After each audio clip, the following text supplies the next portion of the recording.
na Yesu miango ya Satana panza na santu yawe nzambe bobateli na ngai kolo nzambe na bondeli yo nzambe na telemeri molimo ya ba relation improductif na vie na ngai mobala maboko makasa kabakate camarade maboko makasa kabakate inane dezelo kezo marché sate na bloqué ya bona kombore sumasia na konti na WhatsApp ya molimo nzambe na bloqué na konti na Facebook ya molimo nzambe na bloqué ye nzambe na konti na imo ya molimo nzambe na bloqué nzambe tina Instagram ya molimo nzambe ngala bloqué ye nzamba lola nzambe kota likambu na ngai molimo demo ya contrôle linda la takinini limba liakinini nzambe kardasha nzambe la telemeli yango nzambe kota likambu na ngala porte nzambe baliyini na ngaba jalou ba mono koti na porte nzambe kokota na fenêtre te so koti na fenêtre bokanisa yo boyibi nzambe molimo kisongi ndaku na ngala li siège te ya parlement ndaku na ngala siège ya parti politique te ni ya IDPS ni ya PPRD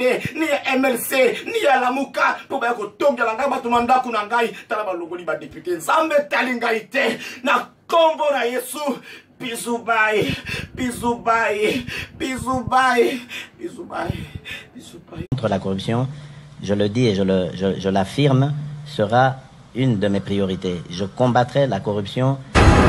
Je combattrai la corruption. Il y a quel souci, s'il vous plaît? Je combattrai la corruption. C'est bien beau. Je combattrai la corruption. Je combattrai la corruption. Je combattrai la corruption. C'est mystérieux. Je combattrai la corruption.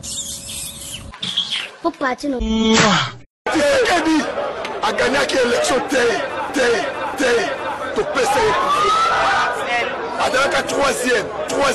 troisième.